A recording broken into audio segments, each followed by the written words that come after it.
Welcome, everyone. I'm Patricia Kranz, the Executive Director of the Overseas Press Club. We're delighted today to have a program on the Robert Spiers Benjamin Award for the best reporting on Latin America. And the winner this year is Azam Ahmed of the New York Times, who's the Mexico City Bureau Chief. And he won for his series, Kill or Be Killed, Latin America's Homicide Crisis.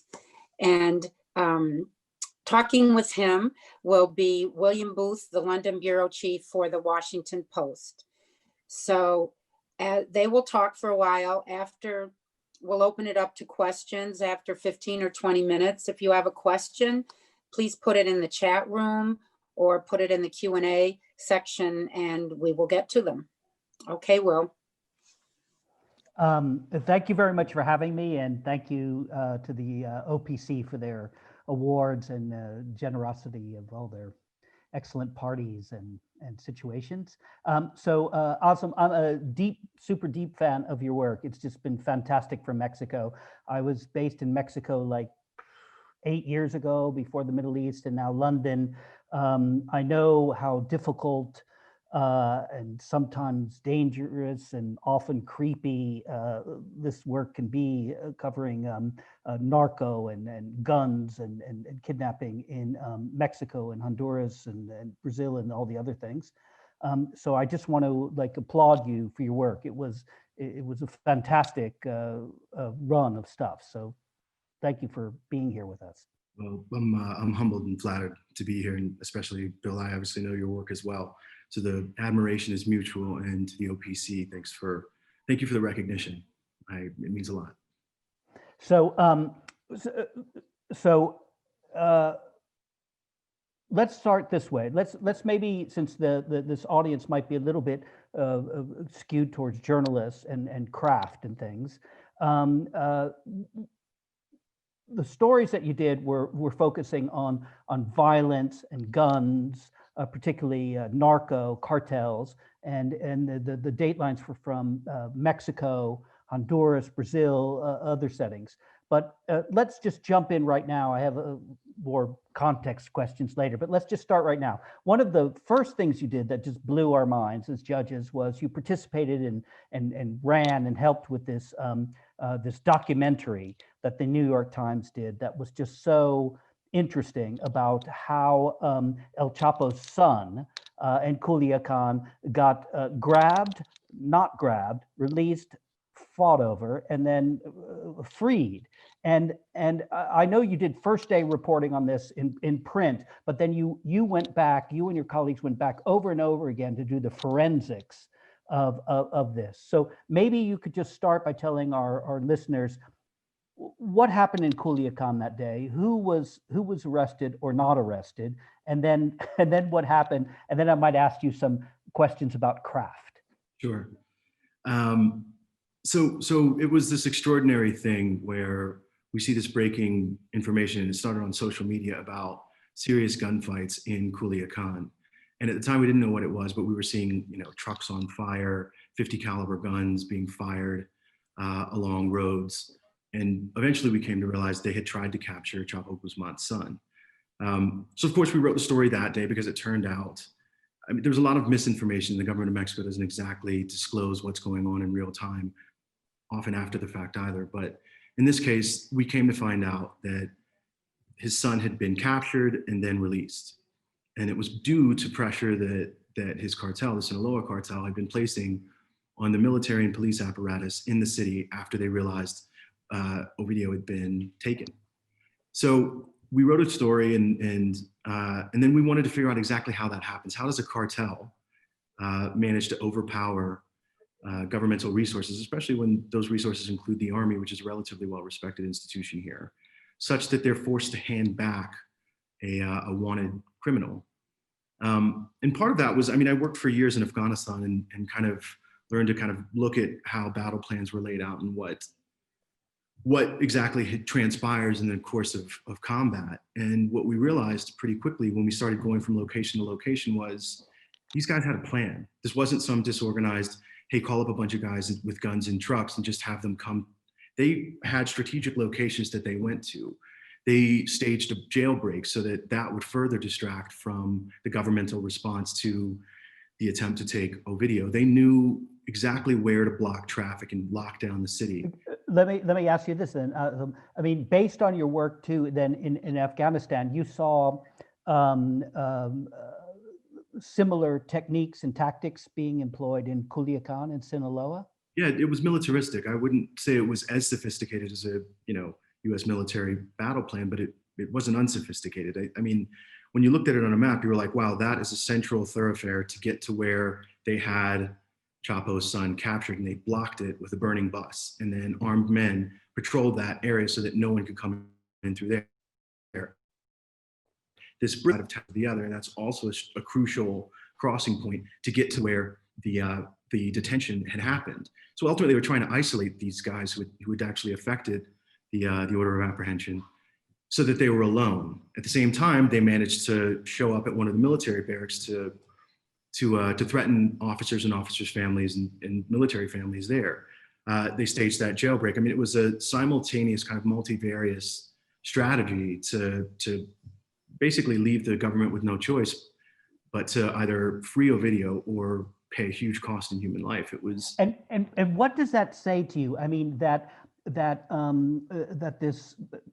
this powerful but maybe potentially kind of useless son of El Chapo, who's still running the enterprise and the syndicate, but no El Chapo himself, all of a sudden can deploy this kind of almost instantaneous resources that you and your colleagues then discovered about blocking I mean, this militaristic response of cordoning off roads and getting into the situation. What your conclusion on that was kind of deep and profound and scary, right? Yeah, I mean, I think it was something we came to realize. On the surface, you're like, oh, wow, they got him back. Like, who knows what happened and how it happened? And you get into the details of it and you think this wasn't casual. This was something, the criminal organization that had largely suffered setbacks in the previous years with the arrest of Chapo Guzman, its sort of supreme leader, and had retrenched in other places, held tremendous control over this city. And beyond that, not just control, but command and control. That they could deploy resources strategically, that they could use violence as a strategic tool to obtain an end, and that they had, in some ways, a more sophisticated and capable mechanism of governance and operations than the government itself did. And that's daunting. I mean, it's easy to think of narcos and cartels as like people of modest and strategic thinking and capacity to operate, because there's many of them and they're facing off against the bulwark of the Mexican government. But in this case, it really was a worst case scenario. You saw very clearly spelled out in blood in some cases that these guys could not only match the government, they could beat them. They could match, yeah, they could match and beat them in tactics and equipment and everything else. And that was what was so deep and interesting about the stuff that you all went back and got. You got clips of regular commercial TV, news TV stuff. You got little pieces of iPhone video. You got eyewitness stuff. Tell us a little bit how you put together this package of kind of forensics to make this story work. A lot of that the credit goes to the brilliant folks at the NYT visual investigations teams. We were trawling social media. People were sending us things over WhatsApp. And then one of the main clips was a local reporter with whom we worked there, who was incredibly brave and was recording some of this in real time, as he was hiding behind his truck and trying to go for cover. Oh, he was dashing behind his truck. His stuff is jaw-dropping. Yeah. No? So Ernesto Martinez is his name. He's a great guy and a great reporter, and was a great colleague to us. He did tremendous work, and then we folded that in along with some of the stuff that was more publicly available, along with things that we got while we were on the ground by talking to people who were nearby. And it allowed us to stitch together with the overall, I mean, even the burned out husks of the vehicles, we knew where they were. And you could tell from that strategic location, if you block that road, it just kind of all slowly came together. but a lot of it was thanks to colleagues at the Visual Investigations team who were great at downloading and pulling this stuff. And in your time there in Mexico, I mean, do you conclude in your reporting that that narco, this criminal element, is equally powerful to the state? I mean, that was one thing that I was slow to always understand. I always thought that the state or police or prosecutors were kind of paid off by narco. But you and I talked about this the other night when we had a side conversation. And then sometimes I began to think, oh no, wait, the state is narco. What did you conclude from some of from your 5 years reporting in this great stuff that you wrote for the OPC? I think there's many Mexicos, and I think Mexico exists in many different realities. There's a reality where narcos control everything, and the narcos are the government. I mean, I was just in this town called San Fernando in Tamaulipas, and as you well know, Tamaulipas is often thought of as a black hole because there's such control, the media can't even report what's happening. And then there's places like Mexico City where there is perhaps a more confrontational approach, or other areas where it's not entirely controlled by narco. It's this kind of, I think it's the uncertainty that makes reporting challenging, because at times it can be, as you described, this not just one working for the other, but an utter and complete threaded collusion. And at other times, there are some elements that are fighting it and other elements that are working with it. And then at other times, there are just too many resources and too much power for the government to ever have a meaningful, I mean, we talked about Afghanistan earlier, but speaking of that, like there are some places where the insurgents dominate because the government just can't hold it. And I think with narcos, when they've settled in and live somewhere and it's a town that the government has no means of effectively controlling, that they simply run the yard.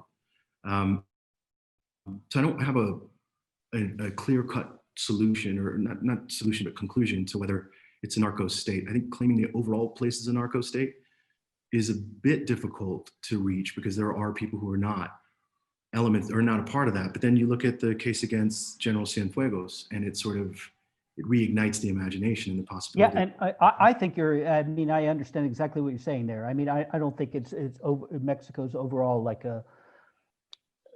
like some of its southern neighbors, like it's a narco state. I mean, I just think that exactly the way you put it, that there's these points of entry for the criminal enterprise. I just was asking, but I was always surprised there when I thought that it was just the penetration of these nefarious groups wasn't that deep, and then I always was just amazed that they were just, that I was wrong, that they were deeper than I thought, just as you had said with the former Mexican Secretary of Defense. No?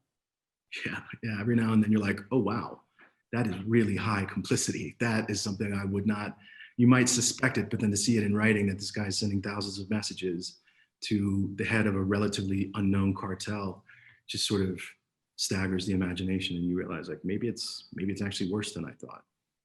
And how I want to go on to a couple of other stories and ask you about these things too. You guys did deep work, you and the photographer in Honduras, in the gun series that you did, where you went back to a neighborhood over and over again with MS-13, and that cannot be an easy corner to occupy, my friend. So how did you get in there, get the ability to stay there, to do the deep reporting that you did, where they didn't just tell you one day, Azam, your time here is done, not to shoot you or do anything bad, but just it's over. You're out of here. So leave tomorrow. How did you guys play that? It was fascinating, and you got so into it, and it looked like you were there over and over and over again to report that. Oh yeah, I mean, we spent months and months on months. Like living there in the neighborhood. Living there. Thank you. Yeah. So to get it, I knew I wanted to do something about how entrapped people are in violence. It's not as simple to just say, oh, these gangbangers, these kids are just in gangs. Like a lot of times these youth don't have a choice. Many times, and arguably most times, what they later become after years of enduring violence and poverty is another story. But there is an entrapped feeling. And I wanted to figure out how to do that. And sometimes, we do what Bill and I would call fishing. You go on a fishing expedition. So I was in Honduras doing something on a completely different a completely different topic. And I decided, since I was there, I was just going to go around and start talking to people and seeing if I could find something that would kind of help illuminate. I knew I wanted to do a story where the theme was, it's inescapable. This violence is inescapable. Even when you try and leave, it drags you back in because you are a victim of your surroundings. But I didn't know what that story was, and I knew I needed it to be a deep narrative if I was going to convince anyone to read it. You know, we couldn't do like a white paper, and I didn't want to do something that was summary and like at a distance interviews. So I began working with a fixer there, Orlin Castro, who's a great guy, very good local reporter. And we were just chatting, and I remembered living in Afghanistan and how there were all these, what we call in Mexico, autodefensas, but these like self-defense groups. These communities just so mired in violence and abuse from whatever criminal or ideological group was there, that they took up arms and fought back. And I wondered, I was like, there has to be examples of this. There have to be places where the locals just say enough. And then he was like, oh man, you want to talk to the guys of the Casablanca? Like that, they did this and they did that. And I was like, well, can you set me up with an interview with somebody in the neighborhood? Can we go there? And I explained to him, I was like, I don't want to do this where I talk to them for one day. I want to get buy-in to live there. I want to figure out if I can sleep on somebody's floor and wake up in that neighborhood and go to sleep in that neighborhood, obviously within the parameters of not getting myself or the photographer. Could I stop you 1 second there? Do you find that you're asking to sleep on the floor and meet these guys at very local level, not senior criminal levels, but this very neighborhood level? Had any of these people ever been asked that question before by a reporter? I mean, you know, I want to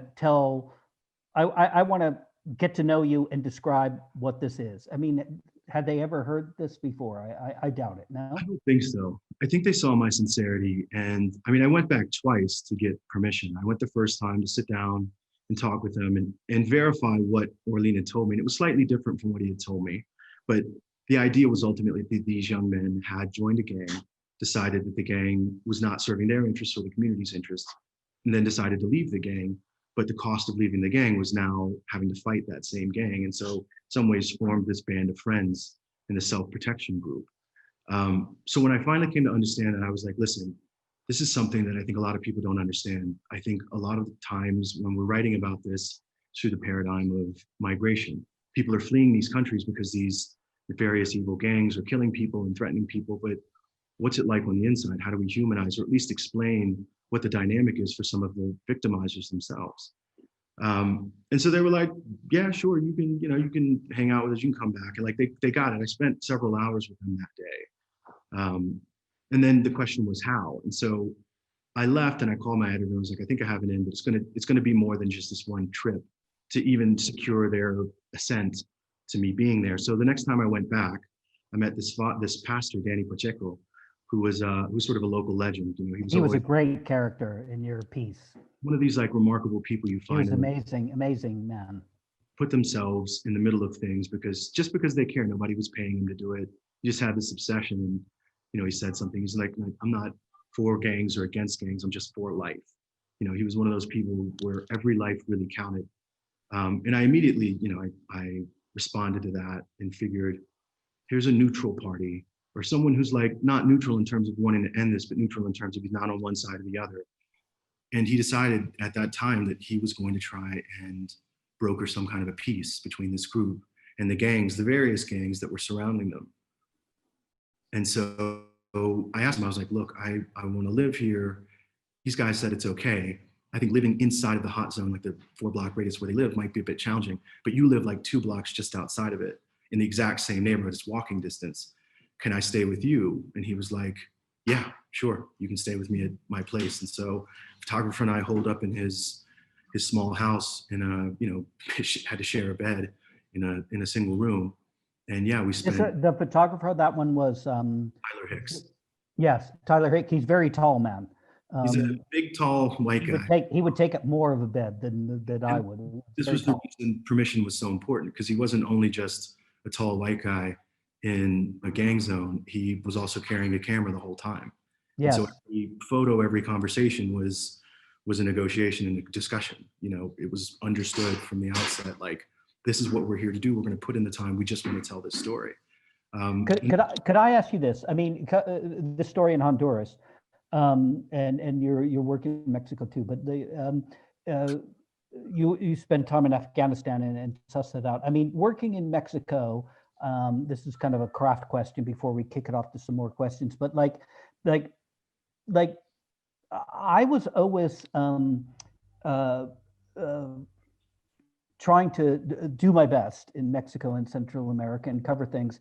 And I don't think I became paranoid, but I was like way more careful in Mexico and Latin America than I was in the Middle East. I was just very sensitive to the fact that you're really alone there.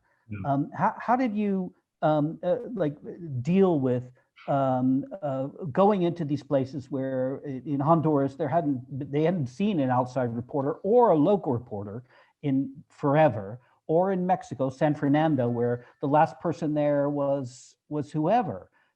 It's very kind of a chilling place to work. How did you deal with that little creeping feelings of anxiety and fear and paranoia? The truth is, when it comes to security, it's not sexy, but it's all about logistics. You have to have a plan, a way to get in, a way to get out, certain sort of rules and regulations you abide by, how you drive. You have to know who your interlocutors are. You have to be able to trust them. And then you have to make spot calculations. I mean, the whole time I was in Honduras, I was on a WhatsApp chat with our head of security, my editor, the head photography editor, and a number of other people, because the idea was like, we need to make sure that nothing bad could happen. I'm sorry, my computer's messing up.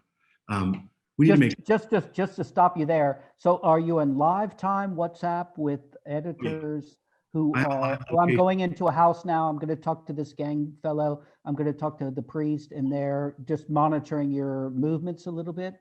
Yeah, I mean, the nature of it is I do a live location the whole time I'm there, just reset for every day so that they know at any given moment exactly where I am in case, God forbid, something were to happen. They at least have a GPS coordinate on me. And then, yeah, as we're doing risky things, as things are going on, I'm messaging, telling them what's going on. Before I go into a meeting with like the leaders of MS-13, I'm like, hey, this is what I'm doing. This is where I am. If you don't hear from me, it's because I'm not going to be picking up my phone and messaging, but just FYI. So it was, yeah, it's real-time communication. I mean, in some ways, like they're literally with me there while I'm doing the reporting. And then afterwards, I'll call my editor if something remarkable happened. And that story was one of those stories where I just sort of caught the jet stream of the narrative. You know, this remarkable pastor was doing these things while I was there and wanted me with him. And he was like, if you're crazy enough to come with me, I'm crazy enough to do it. And he I know that was amazing. Yeah. But just to point out, though, to the people watching, I mean, that would be a level of protection and scrutiny that would be available for the New York Times, half, a little slightly less for the Washington Post, but like in the Wall Street Journal, but not for BuzzFeed. So that's something for our colleagues to keep in mind about how you went into these places and kept eyes on you. I know these days too, more people have more Vismo, they wear the little watches, they wear everything else when they went into Syria and Afghanistan and everything else. And I think that's the way the world works now. You have to be very GPSed. But I think that the New York Times was really sensible to do that. You were super smart to do it that way, because who knows? It could have. I mean, you seemed like a completely competent reporter and a guy who could work himself out of most situations, but sometimes situations go bad.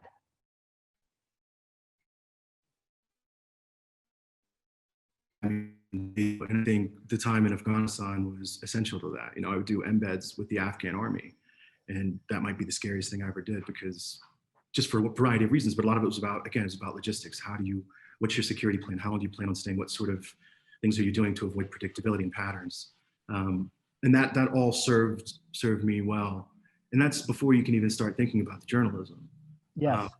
So in order to maintain security, and I've always been someone who's like, whoever's least comfortable in the reporting team that's who we go with. If somebody doesn't want to be there, we leave. If somebody's comfortable, but someone else isn't, we go with the person who's uncomfortable.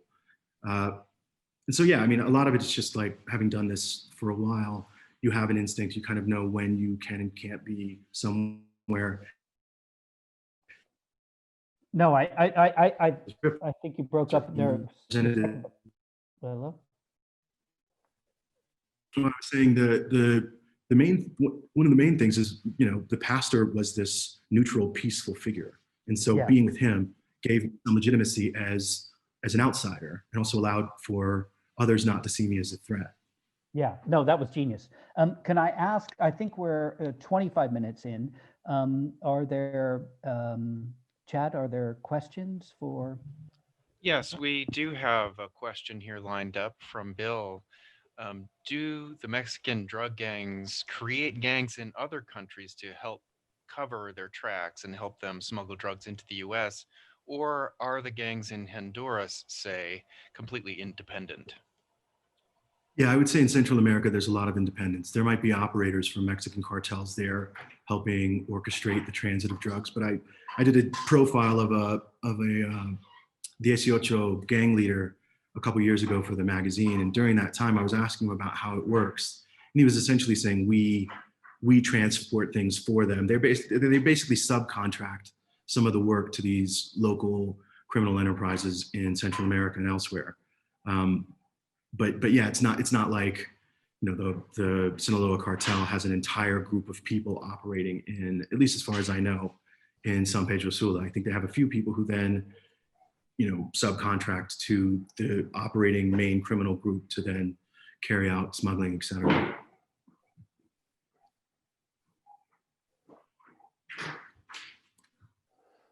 Chad, do you have another one there, or we can? Those are all the questions we have lined up right Okay. now, but Oh. we could remind. We have many more here. Yeah, So, good, okay. I've got a good one. When you were in up in Honduras, down in Honduras, from there, and you were just talking about that a little bit a while ago. I mean, do you feel like if you went back after you wrote these stories, how would you be received back in these places by the people that you wrote about? What would be the reaction there? How would people see what you did, even though it was in English and maybe translated in Spanish? How would that be to go back to places that you've covered? I mean, sometimes it's like people love it. People are like, that was amazing. Thank you so much for doing that. You know, you're treated almost like family or kin because you spent time together in difficult situations. And in some cases, Bill and all the other reporters on this, you know that not everybody's always happy with what you've written, or some people think or don't really understand what it's going to be. And you can try and you can show them, like, this is what it's going to look like. It's going to be on the front page. This is what I'm going to say. You can go through it fact by fact, but they maybe feel like some part of their existence wasn't reflected in the way that they wanted it to be reflected. I mean, we try to get through countless interviews and hours as close to the truth as we can. And that is like, that's actually what keeps me up at night more than anything. I bet it is, because you can, yes, a little mistake in Mexico or Honduras on your part of the New York Times or Washington Post could get someone snapped up in bad calculations. And I know you're super alert to that. This is kind of a craft question until we get a few more. So you had a piece just the other day from San Fernando, which was awesome, about Miriam Rodriguez, who was trying to figure out what happened to her missing child.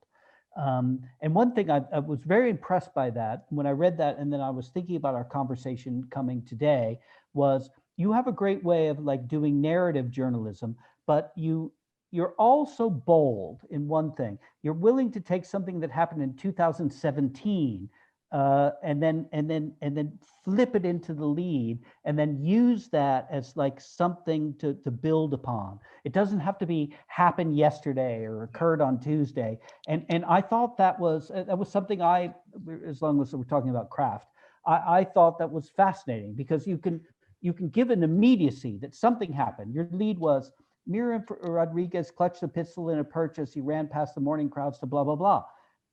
I thought that was a great lead. But then you realize later it happened a couple of years beforehand, and then she's killed and all these other terrible things happen. Not to spoiler alert, and I don't mean to be glib about that. It was a terrible story, but I like that way to do things.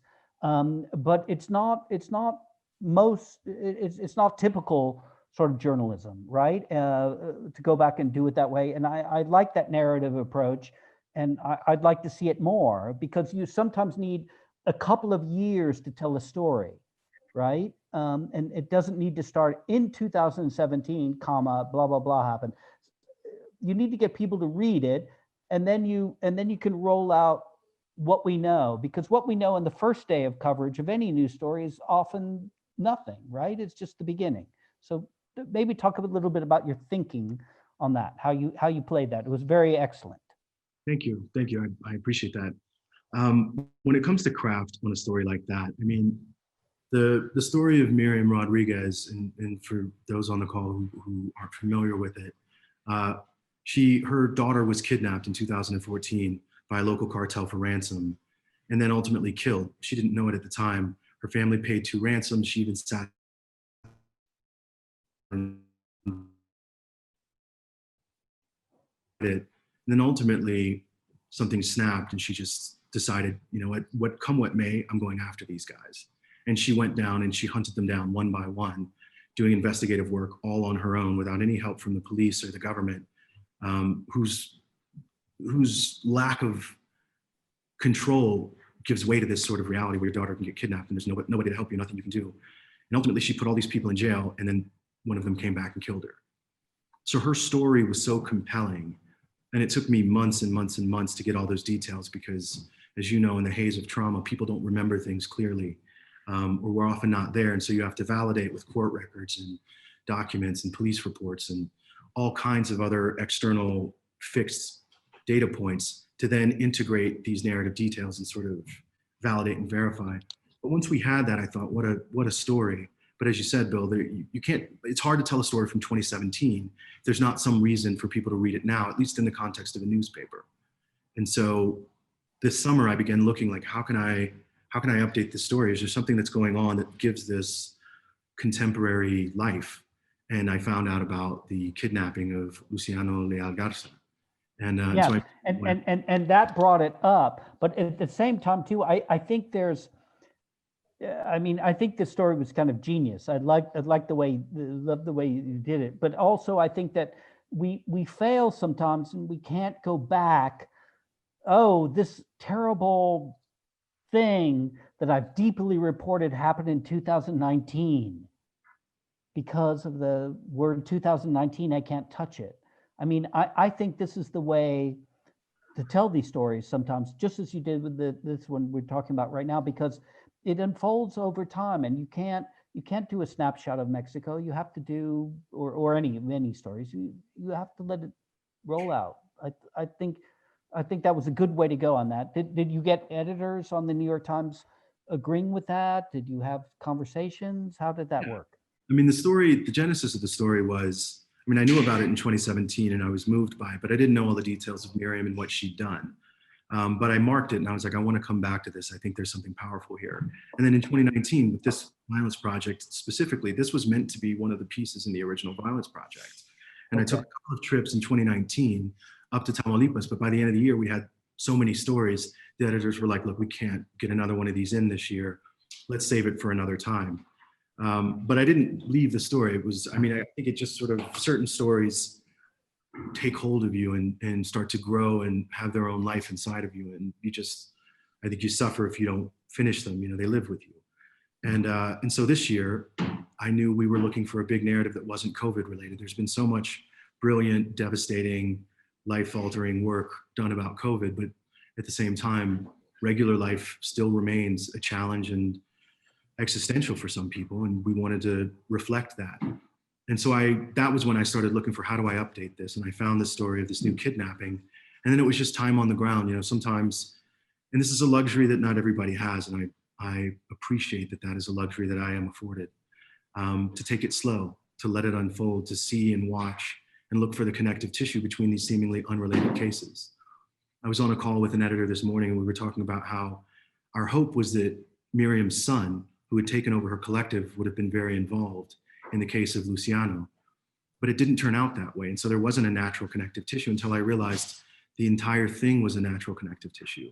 These disappearances, these fearless women who come out and risk their lives to speak out about injustice because their mothers and they love their children are gone. And weaving those two things together, it almost became, it wasn't connective tissue because they were bound together naturally. And then there were actual moments and scenes where I could bring them together. But I think from a narrative choice, starting with Miriam, she was the heart of the story. And if you are going to try and give people something as heavy as this to read and process and think through, you have to give them a story to follow. You have to make it something that like maybe they're learning about Mexico, the dynamic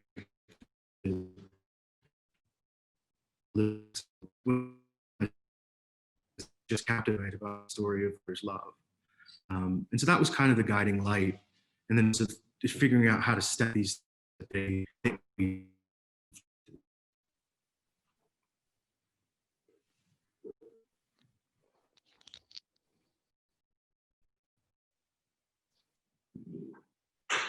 Hello? I think maybe we dropped. Looks like we've got some connectivity issues. Oh, okay. Are we back? I think so. Okay. Did I just ramble on and not nobody? I don't think you were cut off by anyone. I think it was fascinating. I mean, that story was incredible. My question too was to focus on that narrative device of things that had happened in the past and bring it into the future. And I just thought that's important for journalism, because so much of our stuff has to start with yesterday or today or this week, and many stories, particularly of this kind, they don't start that way. They start long ago. Yeah. And I mean, look, the story was kind of there. In some ways it told itself. It was just a matter of like getting out of the way and allowing it to unfold, I think. Can I ask you this? Working in Mexico, how has that affected you over the last 5 years? You were in Afghanistan before and then Mexico now. I mean, a lot of my colleagues from back then have thrived and done well, and they were there for many years. But I always felt this little little tingle of paranoia around my own head covering narco. I was, told people, don't put me on Facebook, don't take pictures of my house, don't do this, don't do that. I mean, how do you, this is kind of a journalism question for correspondence, but how do you deal with that anxiety, that feeling that you're being watched or that something bad could happen to you? I think I check that anxiety and that fear in some ways because the privilege of being a U.S. correspondent or citizen, someone for the protection, I think, that affords you. Ultimately, a lot of these folks are businessmen, and it's bad for business to attack or kill someone like me or like you. And I think I feel that privilege more acutely when I look at what happens to my Mexican colleagues and the ways in which they don't have that protection, neither from their own government nor any sort of understanding of the importance of media and the sanctity of a reporter's job. So for myself, I think initially I check my whatever sort of self-pity or anxiety I might be inclined to feel. And at the same time, I understand that, like, look, if you're going to do this work, there's certain costs you have to be willing to bear. Now, nobody's making me do this work. And if I said I didn't want to do it, nobody would blink an eye. The Times, and I think most journalist outfits are good about that. And at the same time, you learn to manage it. You learn to process and sort of squeeze that anxiety out through logistics, through making a concerted effort to be cautious and safe and thoughtful, understand exactly what you're getting into, the different ways and means in which you can protect yourself. But of course, I mean, I think your real question is a question most of us are always loath to respond, which is, what's the impact? How does it affect you? And yeah, I don't particularly like to answer or engage that question, not because you asked anything wrong, but just my own personal predilections, because I've seen colleagues here who've been killed, who've paid far steeper prices than like a night of bad sleep or feeling high strung or nightmares. Like those things pale in comparison to when I think the real cost that folks that, I know, a lot of us know in Mexico and elsewhere have paid. Yeah, and so many of them have. Yeah, no, I was sensitive to that. That our many of colleagues in Mexico have had lives lost and all sorts of things happen. I was just wondering. I found the place. My question was more focused on. I found it slightly paranoid. The Mexico environment versus Iraq. Covered or Afghanistan or all sorts of other places in the sense that you go to a place and there'd be no other journalists there and you'd be covering a beheading or death or something and you didn't see colleagues there. It was an odd place to work, which was more my question, not whether you had more PTSD, more fear than other places. I mean, because, oh my God, Mosul, Iraq, all these other places are difficult, but Mexico and Honduras and all these places are kind of unique. And I think sometimes our colleagues around the world don't understand how odd they are to work in. Sure. And that's what I was asking. How odd are these places to work in? Yeah, it's surreal. It's like Afghanistan, Iraq, I worked in both, and they're surreal. They're otherworldly because you're not only in a place that is so inherently different from that which you come from or know, it's also in the midst of war, which is also surreal. And to make calculations and understand the way that one thing affects the other is, it's like learning a new language in some ways, or understanding a whole new world, with different rules and different bylaws. And in Mexico too, there's these strange moments where you find yourself in the middle of, as you said, a small pueblo, and people are reeling from some horrendous act of violence, and that's unlike anything that you'd see in many places, a beheading or some sort of just grisly execution, that sort of plumbs the depths of human depravity. And that's just, for that context, that's messaging. That is cartel messaging. I'm killing this guy in this way, so how I feel about this thing. And then you look at it as a market because they don't have a functioning regular legal market, and so they regulate with violence. You break a contract, there's violence. You want to perform a hostile takeover, that's a violent, actual hostile takeover. And adapting to that reality, it's not like I live that reality daily, but when you do go into it to write about it, it's a strange and bizarre dynamic because we're not of that. So it takes time to try and understand it and to grasp what it means, especially for the people who are living there. And none of that is happening at their behest. They're just suffering under that sort of dynamic. And I think those are the people that I most tend to gravitate towards. The people who are trapped in those situations, not of their own volition, but because there's simply no other option for them. Yeah, no, yes, exactly. Chad, do we have another? I don't want to manipulate the. We do have about 3 questions lined up. Please, let's line them up. I apologize for. No problem. So the question from Alan is, do people in Mexico City recognize the dimension of the narco crisis, or do they feel relatively safe and can therefore largely ignore it? So first off, Alan, we've never met, but I'm a big fan. I'm glad you're on this, and I hope at some point we can be in touch because I enjoyed your work here, and your book is one of the great ones. I think it's a mix. I think some people don't have the luxury of ignoring it because there are places in Mexico City like Tepito that are completely run by criminal groups. And then there's this staggering obliviousness on another side in places like Lomas, or even the neighborhood where I live, where it feels like it could be hipster Brooklyn, excellent restaurants, great nightlife, amazing bars, that I think one of the things that has bothered me most is the disconnect between how most people live and how the elite, both political and economic, live in Mexico. And I think sometimes, I'll go to places and some people will be like, whoa, how did you get there? What's going on there? I think, and it's no different in the United States. I think there's a real disconnect between how the poor and vulnerable live and the wealthy and privileged. But no, I don't think on the whole, in the halls of power, people really grasp how severe the narco crisis is. then I don't think this government in particular, and the last government as well, have articulated a strategy or a vision undergirded by a real assessment of how grave the problem is. So I would say no, there's not a real fulsome awareness of just how bad so much of the other half, or the other 99% actually live. All right, we have a question from Bill. Where are the zones of stability and security? Is it only Costa Rica?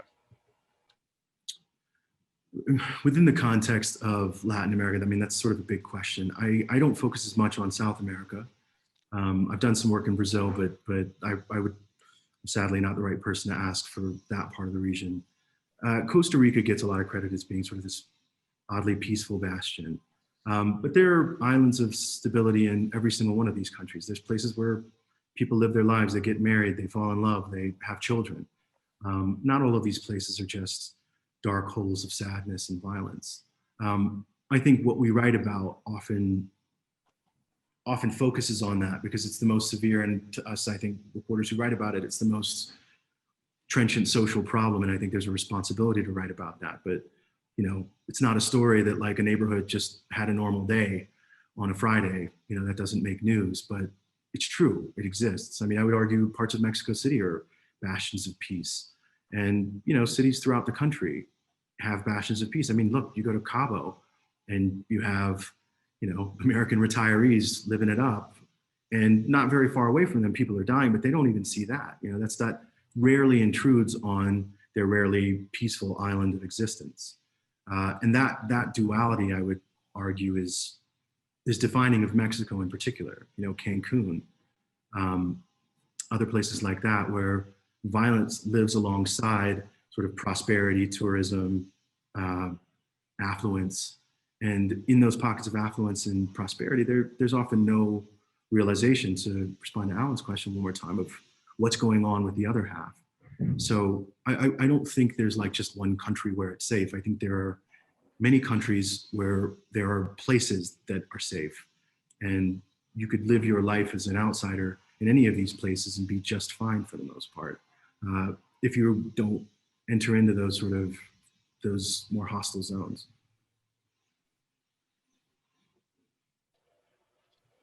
So Alan has asked a second question. He was asking, I think in the context of something you were talking about a few minutes ago, that does this mean that you have to leave town to find the real stories? I firmly believe in that. I mean, I think of myself as more of a field reporter. It's where I'm happiest. It's where I feel like I'm mainlining the truth more than when I'm sitting at a desk making calls. It does depend on the kind of stories. In 2017, I did an investigative series on government spyware. The government had acquired this spyware known as Pegasus, from this Israeli cyber weapons dealer, and was using it and they're supposed to only use it against narcos and terrorists, but they were using it against journalists, human rights activists, anti-corruption activists. And that was a story where, yeah, I mean, I didn't have to get out of town. I had to get away from my desk to meet with people, but it was that kind of investigative project didn't require a lot of field reporting. But I hope it did reveal something about the way that corruption functions in Mexico. For the stuff that the OPC was kind enough to recognize, that was, you can't sit in town and do that. You have to be there. You have to smell it, see it, feel it. It's why I insisted on living in those communities and being intimate with each of these characters to understand as best I can as an outsider their lives. And I think yeah, that's a great point. You know, you got to get up and get out and get into it. And whatever degree to which getting into it defines your process, you can't get that story if you're sitting at your desk.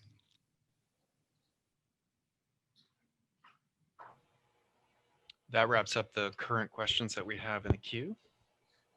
I guess I would just come back to that one and endorsing it. And unless you go to these places and see, you won't know what's happening. You have to. So, Totally. is there any more questions from the list?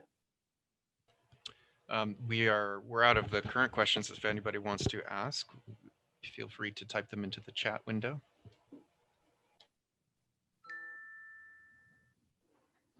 Well, I can ask more because Yes. this is fascinating to me. As I think Azam's work is fantastic. So, I could go back to this one. In his coverage of El Chapo, what does he think what does he think the end result of this is? I mean, do the Mexican people support El Chapo? Do they dislike him? I mean, there's a support?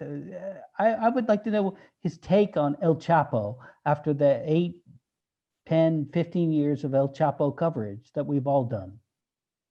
I might have a controversial perspective on this.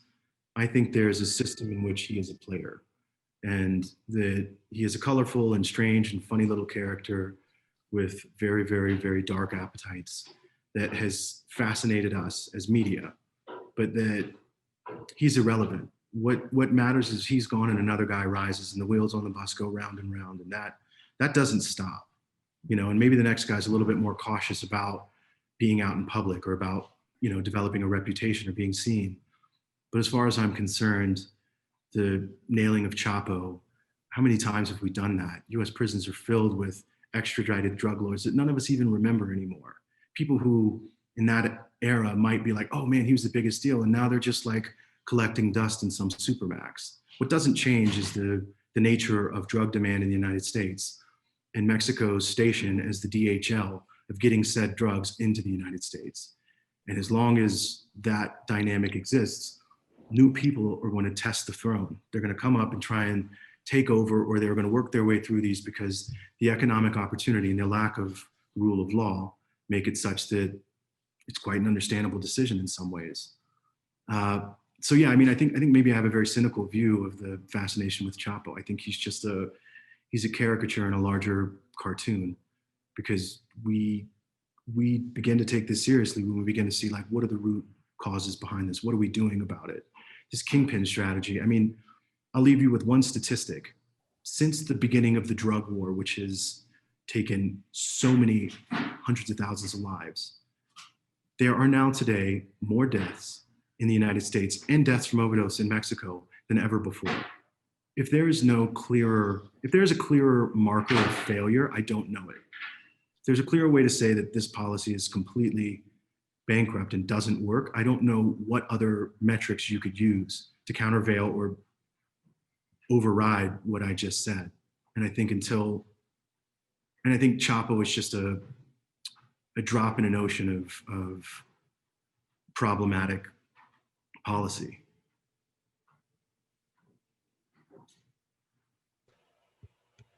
We have a couple of other questions that have cropped up. One is Please. one is from Bill. Are Guatemala and Nicaragua as rough as Honduras? It's an interesting question to ask. I mean, if you look at homicide statistics, no. Nicaragua, certainly not. Nicaragua has its own more political problem, but in terms of homicides and violence, it's not even on a par with them. It's not to say that the people who are suffering under Ortega's repression have any less sort of moral empathy, but it's a different dynamic. I think with Guatemala, surprisingly, they're homicide rated. And it's a larger country than Honduras, but I don't think the gang activity is quite as pernicious. But I would put that in the same sort of Northern Triangle band of Honduras, Guatemala, and El Salvador is one of the more ultra-violent places in the region. All right, and Alan is asking how the Mexican government reacts to your reporting of the violence and corruption. Excellent question. Yeah, so I'll start with the easy one and go to the harder one. On the violence, honestly, I think they don't even care anymore. That narrative is out there, and if a story manages to break through the cloud of indifference, it only does so in the United States and among readers. The government's like, yeah, we know, look at the numbers. Everybody knows this is a violent place and it's really violent. And somehow this current president has weathered the storm of that pressure with a remarkable degree of agility and indifference. When it comes to corruption, that's a totally different question. Every time I've done something, it's been intense and there's been a lot of backlash. And like across these two administrations, which are the only ones that I know, during the Peña Nieto administration, during Pegasus, it was intense. Every time one of those stories came out, it would dominate the local news cycle for a week. And there'd be interviews. And one of the things that I think I didn't mention to you before, one of the tactics I took to kind of avoid, as you said before, you didn't like to be posted on Facebook, is I didn't do television interviews. We decided back in 2017 with the heat and scrutiny and the waves that those stories were making, that better not to like present an updated version of myself for anyone interested to know what I looked like to see. And so I did radio interviews, but I opted not to do television or in-person, kind of media stuff. And it was rough. I mean, you talk about sleepless nights. I have a colleague who's here now, and she did brilliant work on the business desk covering corporate, fiascos. And one of the things she was noting is that here, you never really get that final confirmation. In some worlds, you can call the government and say, look, I got this, I know this, please cry uncle and just let me know if I got something wrong. And they'll play ball. Wall Street will play ball, corporate America will play ball, even the USG will play ball sometimes. Not in Mexico. I would send them questions and they would send me back some Baroque, incomprehensible response written in 18th century Spanish that nobody could squeeze an answer out of. And so you really had to know you were right because they were waiting for it, waiting for that moment for you to get a single little thing wrong, never mind the big thing. And that is anxiety inducing. They also wound up sending Pegasus to my phone. And like an idiot, I downloaded it because it was before I'd done any of the reporting on Pegasus. And I remember I had drinks with someone one night. And as we were sitting there, this person was very close to the government. She said, the funny thing about you is you don't do anything bad. You don't do anything really bad. You don't have any crazy vices. And I was like, what are you talking about? And then it clicked later. Perhaps they'd gone through all of my emails and personal photos and messages and contacts using this incredibly sophisticated spyware, looking for some way to kind of gain leverage and didn't find any. I mean, maybe that's completely fictitious, but that's how I took it. And so during that, this is a long-winded answer, so I apologize. But during that era, there was a lot of scrutiny, but the government would make this big announcement like, oh, we're gonna launch an investigation and get to the bottom of this. And then they would do this very Mexican thing where they didn't do anything, but they would continue to produce a paper trail showing they were doing something. Or they would pass a new law, but nothing actually happened. During the AMLO government, I found it much more fierce and much more attack-oriented. I did a story in May that took me a while to pull together about how the Mexican government was hiding the real death toll in Mexico City from COVID. And in actuality, based on leaked documents that I received, the death toll was 3 times higher. And in the immediate aftermath, it felt like the entire population was divided. Half of the country was like, we knew it, thank God someone proved it. And the other half was like, who is this idiot? Why is he lying about our president? Where's the evidence? You used anonymous sources.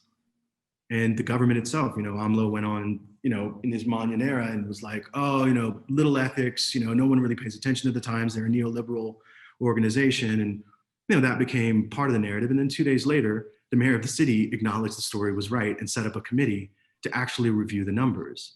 And they actually started to review the numbers. So whereas the Peña Nieto thing was more subdued and promissory, like we're gonna really do something about this, and they did nothing. The AMLO's government was much more centered on attacks and some of his supporters rather racist and aggressive attacks. But then actually they did something about it. They changed the way they started calculating some of these numbers and became much more sensitive about how they published them. So it was there's a dichotomy, but yeah, I guess none of them have handled it well.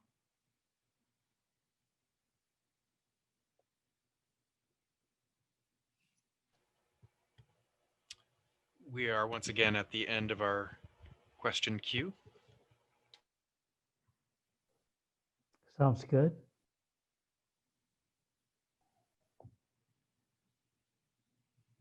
Anything you need from me? Well, I think this seems like a natural ending point. Thank you both so much. You ask excellent questions, Will, and And it was extremely interesting to hear more details about how you actually do all of your work, Azam. And we look forward to reading Thanks for more. having me. And Bill, it's a pleasure to talk. Thank you. Okay, thank you, Very everybody. good. Thank you.